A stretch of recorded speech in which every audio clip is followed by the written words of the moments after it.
So let's talk a little bit about Barry Lee Morphew. And actually, I should get the name of the lover, because that is interesting. That would make her an adulterer. You had that Christopher Watson in Colorado who killed his entire family, and then people were shitting on the wife or the girlfriend, the mistress, like she had something to do with it, like she had encouraged him to do the damn thing. Susan Smith had killed her kids in order to get with a new man. So this could be just a human nature kind of thing. You so want to be loved by this, other person over here, that in your head you had convinced yourself that the reason why they're not going to date you is because you have children. So, Barry Lee Morphew, and I'm just going to say Professor X. I don't know who Professor X is. I'm talking about the lover of Suzanne Morphew. The timeline between these two is fascinating. Oh my God, it is fascinating. Let's take a listen to some other people talking about this case and see what his response is to that. But this whole thing here, I tell you what, my heart goes out to the girls. He is playing them. This again is emblematic of his narcissistic behavior and his view of himself. And I tell you what, a guy that can sit there between... How Gen X are getting their teenage bodies back. God damn. So, this is my mom, and this is my grandma. I recently posted a picture of the three of...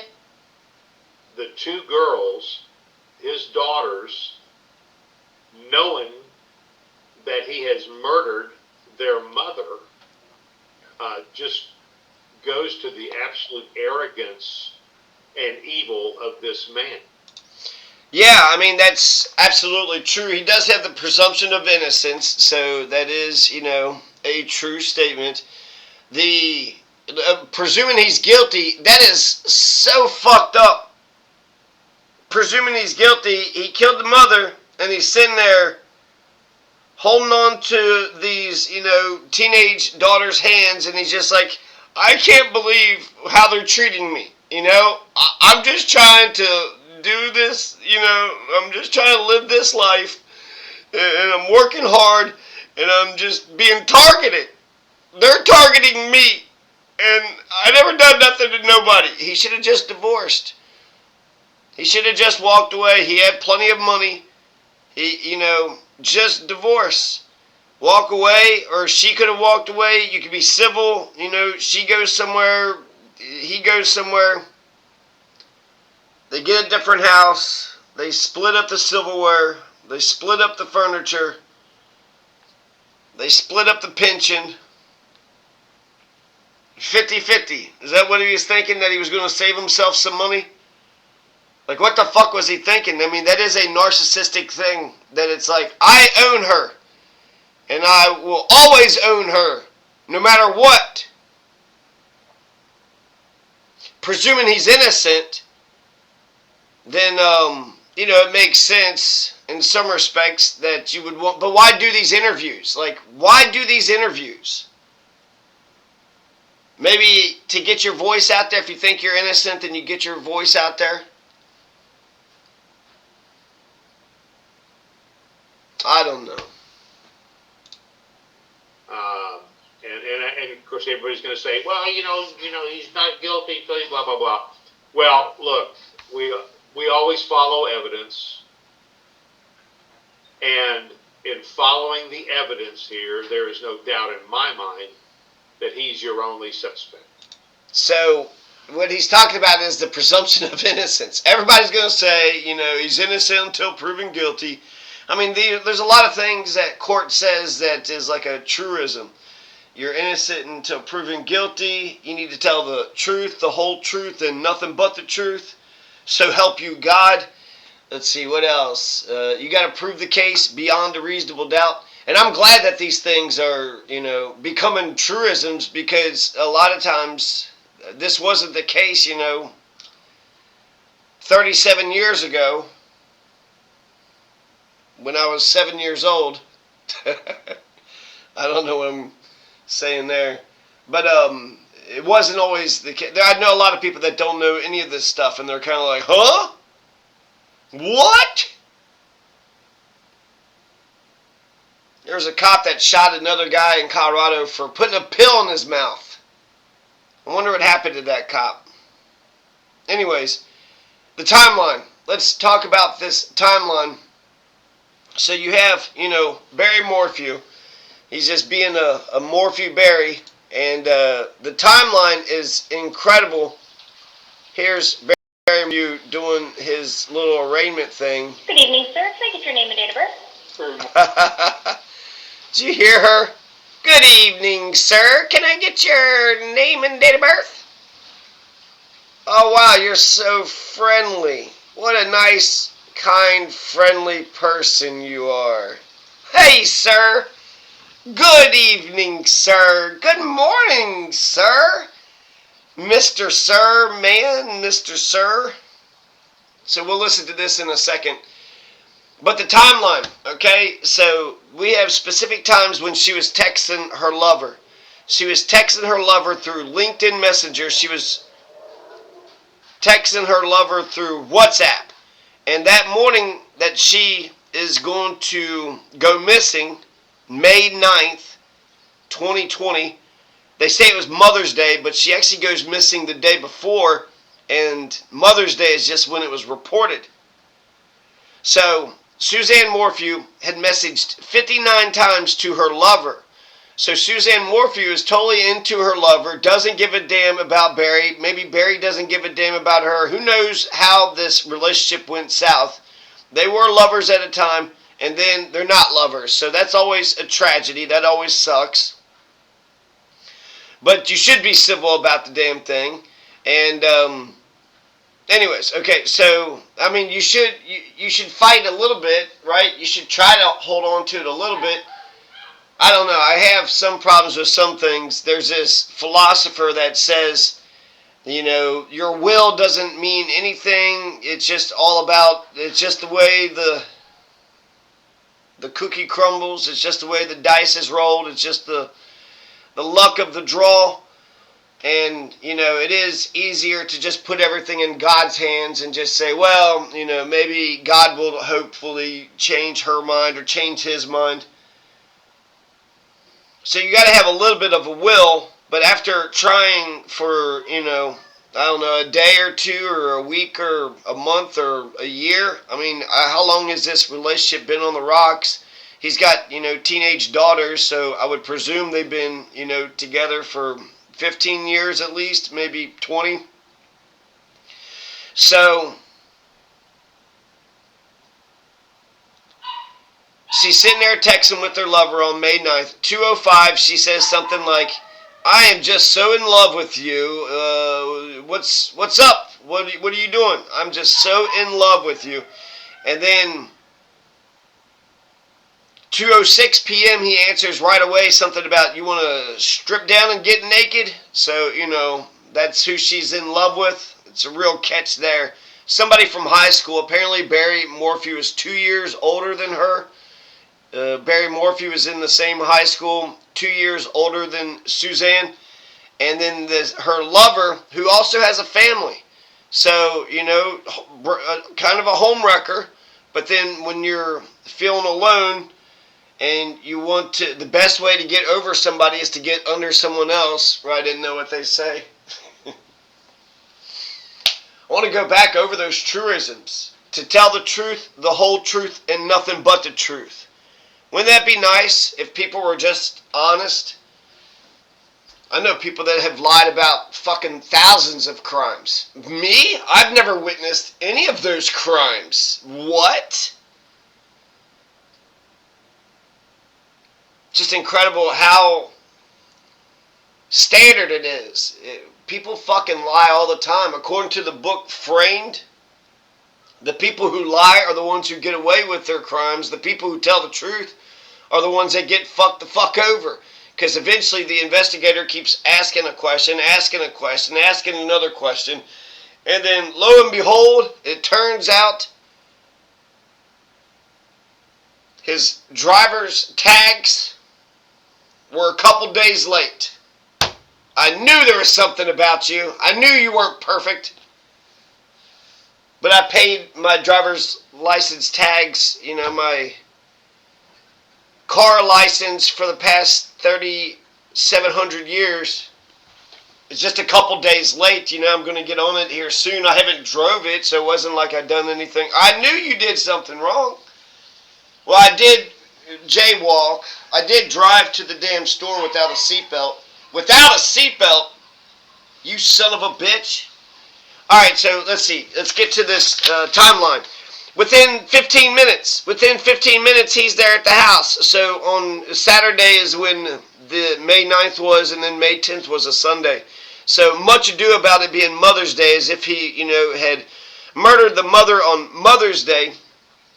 But it was actually the day before Mother's Day. And this lover should be brought to court, and this lover should testify. Definitely. If I'm the defense attorney, I don't know why his defense, attorney, he's paid for a lawyer.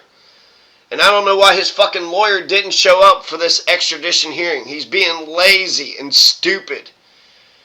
So, 2:11, let's see. She says, okay, I'm on WA, which was WhatsApp.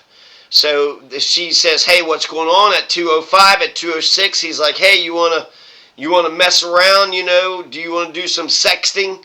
Do you want to post some naked stuff of you and I post some naked stuff of me, and then we talk about touching each other? Which kind of is the saddest way. I mean, that's foreplay. That could lead to something, but it's kind of innocent at the same time too, right? Because there's actually no touching, but it's intimate. And so, what am I trying to say? I don't know. But Andrew Tate, he had said that when a man is actually texting, one of these fucking cam women, and he's sitting there telling his feelings and his thoughts, that's actually more cheating than just sex. He was saying sex isn't much of anything, but when a man is pouring his heart out, when a man is talking about his hopes and his dreams, his fears, his, successes, his failures, when he's opening up like that, that is being more intimate than just sex. And so people should look out for that. People should look out for that. It's like, well, did you all kiss? No, actually we just had a walk in the park, and we talked about family and friends and politics, and we had the greatest conversation ever. And no, but we didn't do any sexual thing, no overtly sexual thing. But we did have a deep love connection. So 2:05, she's texting. 2:06, the lover texts back. 2:11, she's, okay, I'm ready on WhatsApp. And then I heard that she sent a selfie. Then 2:26, he texts her. Barry Morphew texts Suzanne Morphew. Okay, I'm done. I'm headed back. And then they say at 2:43 he arrives at home. So within 15 minutes, the last text that Suzanne Morphew ever sent anybody was a selfie at 2:11 when she says she's on WhatsApp, and then they said sent a selfie. I mean, what were they doing precisely? Like, how long was this going on? Because 15 minutes is a duration. How long does it take to pleasure yourself or to do whatever they were doing, getting naked and taking pictures of themselves? And then even if you walked in on that, so you could easily cover that up, I would think. You were naked in the bedroom taking these pictures of yourself, and then he walks in. I mean, when you hear the truck or the door slam or something, and then he did text her. But there's only a 15-minute window of when she last texts somebody, and then he shows up. So there's 15 minutes, which could be a long 15 minutes or a short 15 minutes. Because if they had sent a text, then WhatsApp Messenger, is there video? Maybe they're videotaping each other? Is that possible? Like one's on the video cam and the other one's on the video cam? I don't know, because it feels like to me, if he walked in on them being intimate with each other, then he could have snapped and then, went into a rage. She could have went into a rage as well, because it was like, hey, I'm trying to be intimate with this other person. I once saw this one video where the woman is cheating on the guy, and the guy is videotaping her, and he's like, hey, Lindsay, what are you doing, Lindsay? And he's trying to have a conversation with her while she's riding the dude's dick. And then eventually she's just kind of like, can you go away somewhere? I'm like, having sex here. And he's like, but you said you love me. And he's like, well, I don't love you anymore. I love him. Oh, okay. So that's heartbreaking, right? That fucking sucks. Clearly he was being led on. Clearly he thought there was something to the damn relationship, and then he's recording her fucking, which that's got to be the biggest sort of, slap in the face, sort of most disrespectful thing in the world. So he didn't, come across them fucking. So the timeline is interesting, and then they also talk about how the cell phone is pinging all over the damn house, and then he said that he was shooting not squirrels, but chipmunks, so he would, go around the house shooting chipmunks. And even though the technology of a cell phone, you could just be sitting there, and the cell phone makes it look like you're walking all over the place because of the GPS floating thing or whatever. That doesn't, he did say that he was going around shooting chipmunks, So I thought that the timeline was fascinating. 2:11, okay, I'm on WhatsApp, and she sends a selfie, and then 2:26, he texts, and I don't know if this is the same phone or not because she doesn't respond to any of his texts. He says, I'm done and I'm headed back, and then he arrives home at 2:43. So there's only a small window of opportunity there. So I don't know. It's possible that he didn't catch him in the act. It's possible she was into it and then got mad at him about it, and then that set everything off. And with a tranquilizer dart, who else could it have been? If you're innocent until proven guilty, they do say that, but I think it's ridiculous for the prosecutor to say that. Why would the prosecutor say that, well, I believe he's innocent until proven guilty? Why are you prosecuting the case? If you think he's fucking innocent until somebody proves him guilty, clearly you think he's been proven guilty. Clearly you think he's guilty. And either because he was proven guilty or just because you're an evil person. So let's listen to some of this. This is the Arizona extradition hearing. Morphew 10-17-67. Thank you, sir. And it does look like you are here today on a warrant from the state of Colorado. And they have indicated that they want to extradite you back to the state of Colorado. Did you get an opportunity to review that laminated card that was given to you today? Yes. Okay. So you have a choice to make here today. You have two options, and we're going to go over what your options are. So first, let's discuss what you're here for. There is, again, a warrant from the state of Colorado. They've indicated they do want to extradite you back to the state of Colorado related to an offense charge of homicide. In this case, you have the option of stating, I am ready to be returned to the state of Colorado. If you were to choose to do that, you would be waiving your rights to any hearings here in Maricopa County. You say, I'm ready for Colorado to come pick me up. If you choose to do that, you would be held here in the Maricopa County jails, non-bondable, for up to 30 days, giving Colorado 30 days to come pick you up.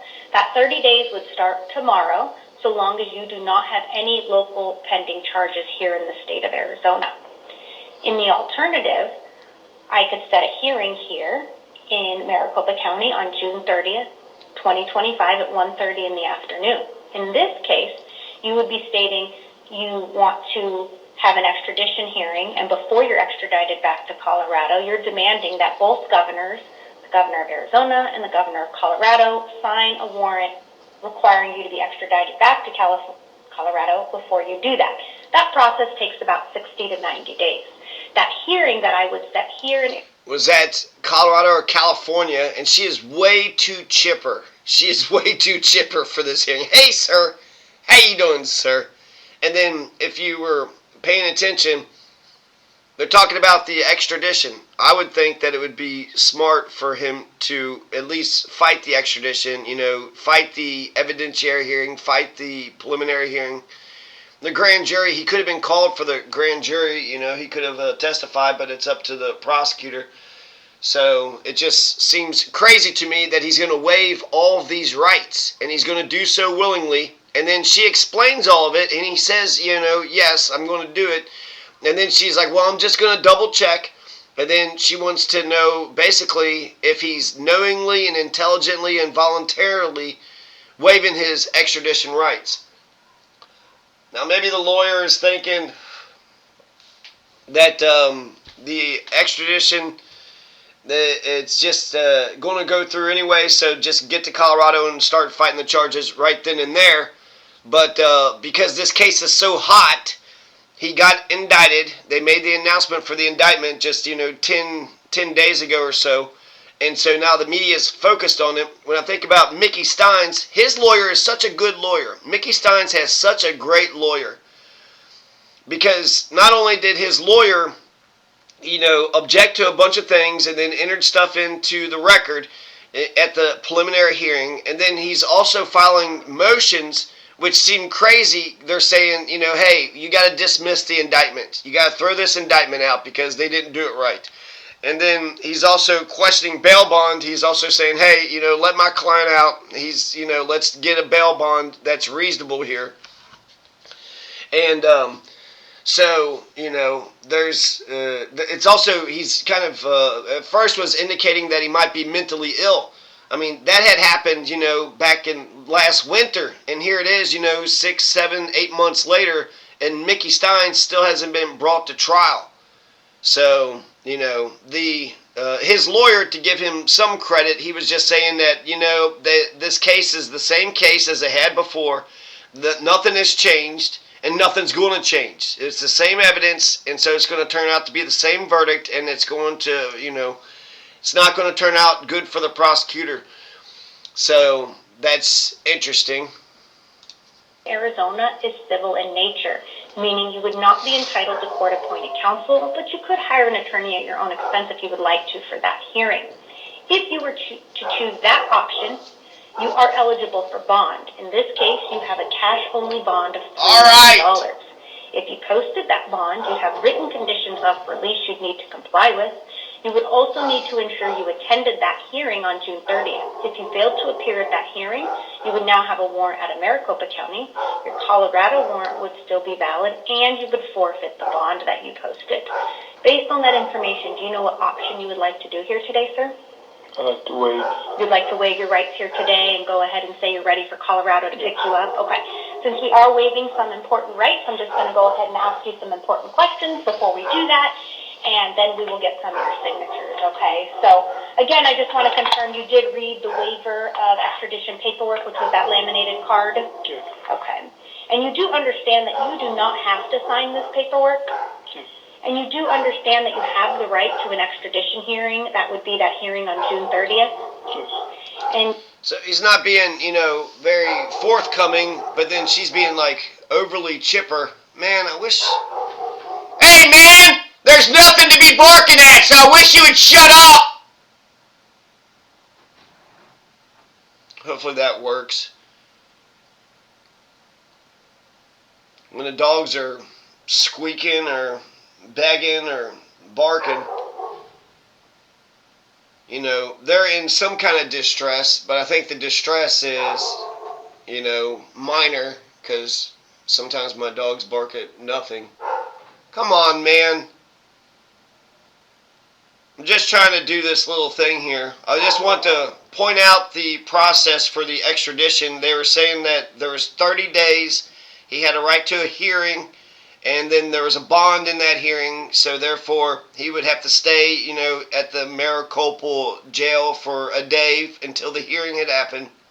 So the lawyer would have to drive to Arizona, and then the extradition hearing, the governors, they would have to get both of the governors to sign off on the damn thing, and so that would bring it to the governor's desk. The governor could, issue a pardon, and the governors could also have some sort of there's the case Denison v. Kentucky.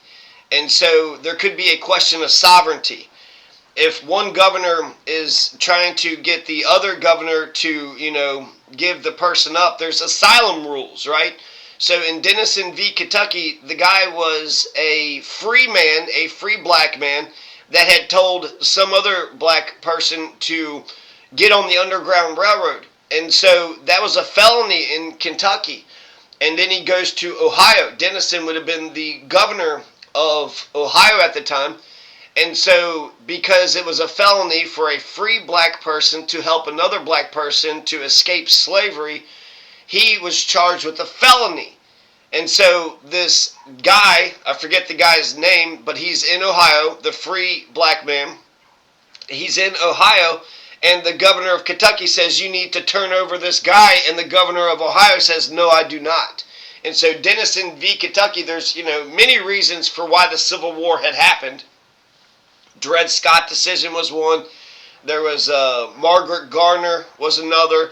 There was just a lot of issues that had happened right beforehand, until, let's see, you also had the Missouri Compromise, Bleeding Kansas, the Kansas-Nebraska Act, a whole bunch of things, right? A whole bunch of reasons for why the Civil War had happened, but one of the many reasons, Denison v. Kentucky. I mean, this is showing the tension between the free states and the slave states. So the governor of Kentucky ordered the governor of Ohio to give the free black man up, but the governor of Ohio is kind of like, he didn't do nothing. He didn't do anything. He told another black man, go north. There's the North Star. Go north. Keep going north until, and then just cross the Ohio River, right? So you're in Kentucky. If you cross the Ohio River, that's free land over there. It's slave land over here. The guy might have already knew anyways. But it's kind of crazy how big of a dictatorship. It was a white supremacist dictatorship. And so everybody, I was reading the Alabama Slave Code of 1855 or some shit. And the Alabama Slave Code of 1855, if you're between the ages of 18 and 65, 18 and 45, something like that, if you're between 18 and 45, you're essentially conscripted to be a slave catcher. The entire damn society was all about catching slaves. If you know anything about that 14-year-old boy who got killed in South Carolina, which they said that he had killed these two girls, it turned out that the two girls were actually killed by the damn plantation owner of which on the land that they found the two girls on. It's like, okay, two girls are, murdered, and who do we think did it? Well, maybe the two girls were murdered on the guy's land. The land that they found the girls' bodies on. Okay, maybe that's the case. Maybe the landowner, maybe he did it, or maybe his son did it, or maybe his daughter, or maybe somebody who lives on that land did it, or maybe it was this black kid over here. Maybe it was this black kid over here. He admitted that he had saw them earlier that day. And they went with the black kid. And so what I'm trying to say is, if you have a white supremacist society, a white supremacist society will hate the black man, hate the brown man for any goddamn reason whatsoever. Any excuse serves a tyrant. Absolute authority corrupts absolutely. And because of that, instead of being a nation of laws, we're a nation, of men. And a man, went ahead and said, well, this guy admitted to seeing him, and since he told the truth, we're going to go after him. And this other guy, well, he lied about it, and then he's a, rich person who has a lot of pull and a lot of political power. And since he's a rich person with a lot of power, well, we're not going to go after the rich and powerful who lies. The rich and powerful who lies, we're going to let the rich and powerful who lies get away with it because we're a bunch of white supremacists. So it's stupid to be a white supremacist. That doesn't bode well for justice. That doesn't bode well for truth. That doesn't bode well for, liberty, domestic tranquility, general welfare, a perfect union.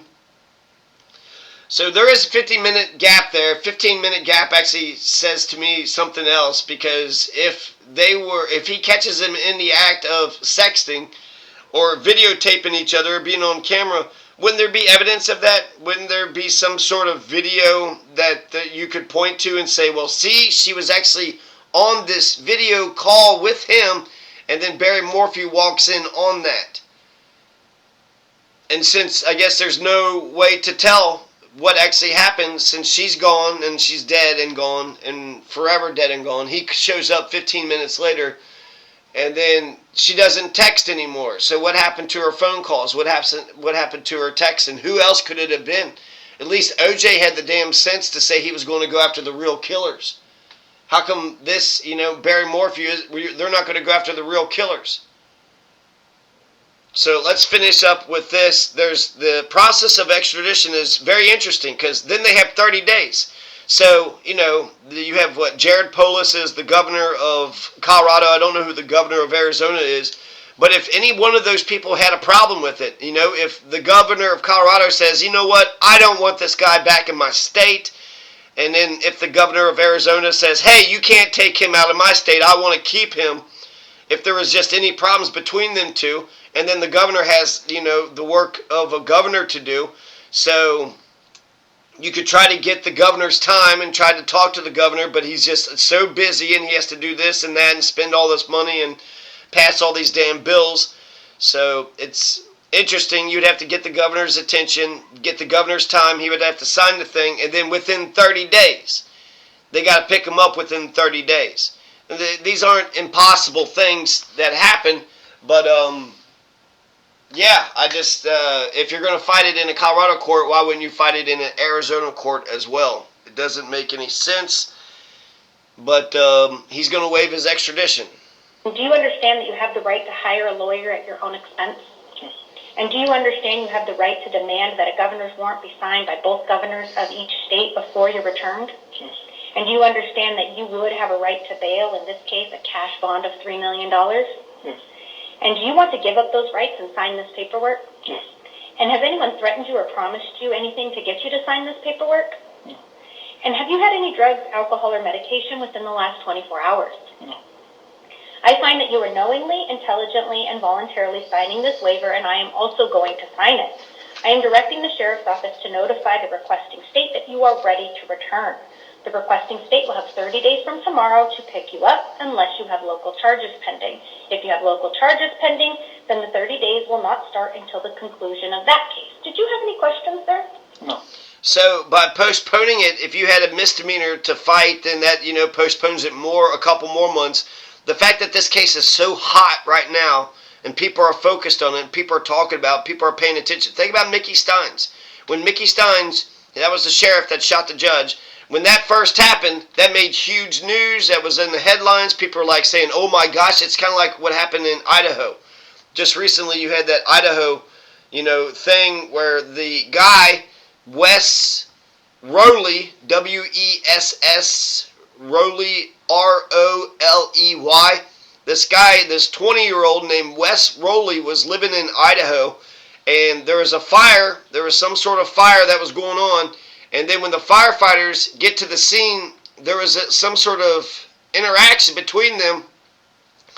The firefighters asked him to move his car, and then there was a shootout. So, that's they're making it sound like he had lit the damn fire on purpose and he was ambushing the firefighters. But I think there was a conversation where, why do firefighters got to be so fucking rude and so fucking disrespectful to people? If they just showed up to the scene, they couldn't drive around the damn car. They weren't able to drive around the damn car, so there was some sort of conversation that had happened there. I'm just wondering how that conversation took place, how that conversation went down. But what they were saying with Idaho was that the guy had started a forest fire, and then when the firefighters came out there, then he started shooting, sniping the firefighters. That case is actually crazy as shit. Because they're like, he's sniping at us. We don't know how many people are out there. There's like 100 cops that showed up. No firefighters, no air, no helicopters are dropping water or anything. If you got 100 fucking cops, and then the kid, the 20-year-old, young man is going to end up killing himself. He's just going to put a gun to his head and kill himself. So, what the fuck was the point of any of that? Why did you need 100 cops? Why didn't you put out more firefighters? And then, I know it takes a while to find the guy, but then once you find the guy, and then you found out that he had killed himself because they found out that night, Then get the firefighters out there. It's like people are just so focused on all the wrong things. The sheriff comes out who had been part of Mossad.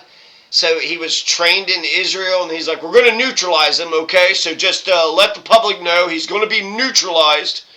Neutralized. What a, Orwellian word. You're going to kill him. That's what you're saying. You're just going to kill him, which, okay, he's firing at, the firefighters. He already killed 2 people. That makes sense. If you can't just easily arrest him, that you would kill him. Okay, we get it. We get the damn thing. But 100 fucking... It's just so much overkill. It was just so much overkill. You had the FBI saying they were going to, send their assets over to the damn thing. And my point being is all that just happened. All that just happened. And so let's say they had caught this Rowley, and he was alive.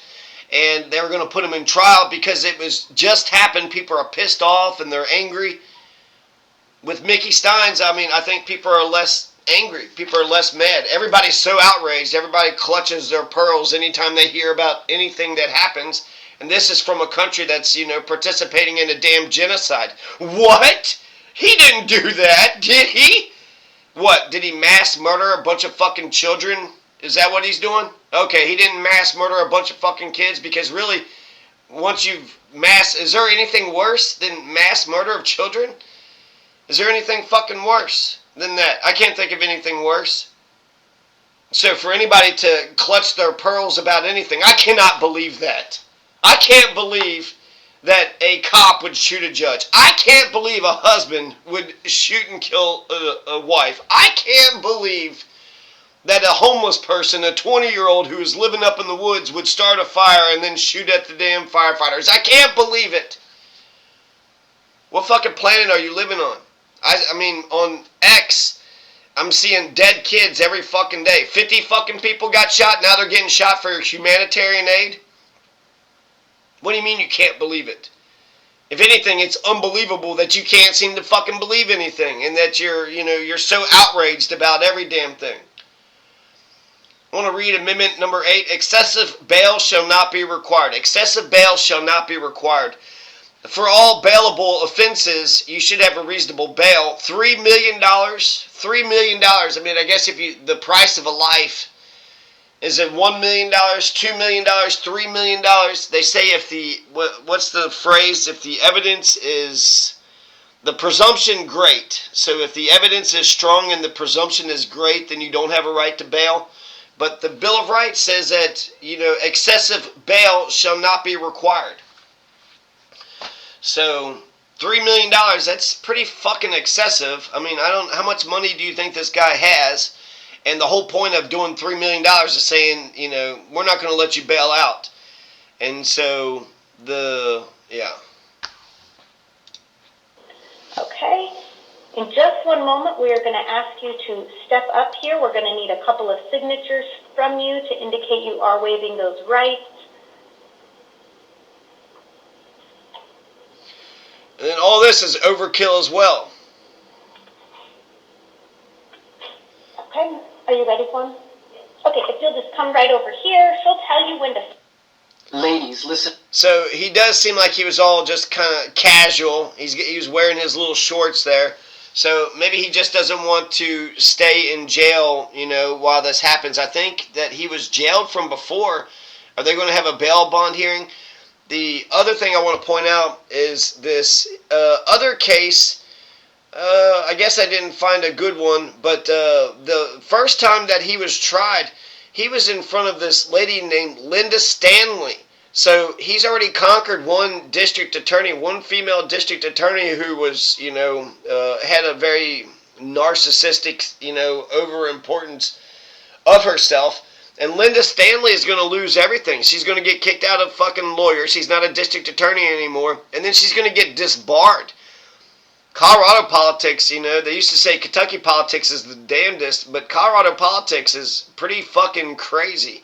The people that are running Colorado, if they don't like you, they'll throw fucking, district attorneys away like they're, like they're garbage, like they're yesterday's trash, yesterday's news.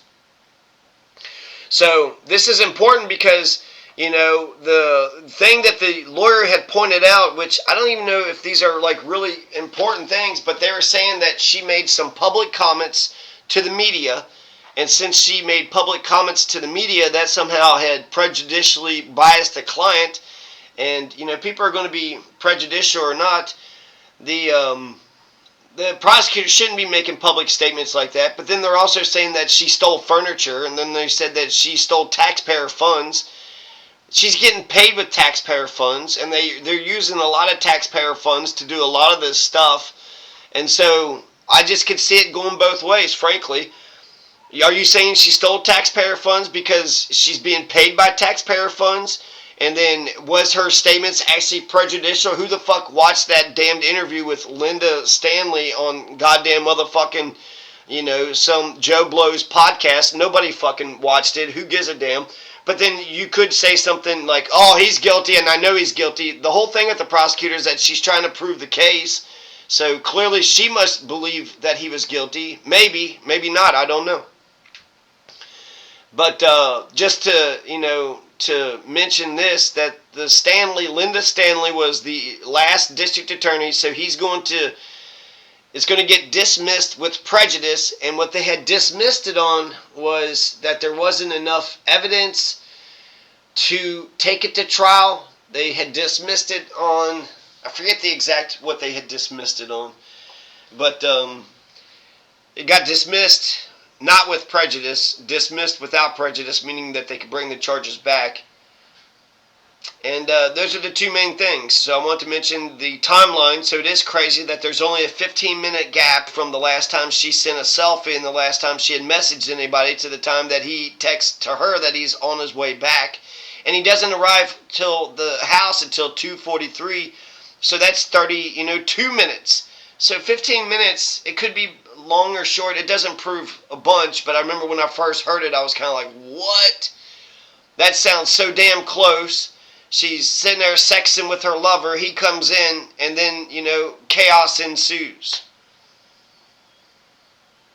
All this evidence doesn't sound as good as the BAM evidence. The BAM tranquilizer dart being inside her system is pretty strong evidence. And then Barry Morphew, they should find the real killers.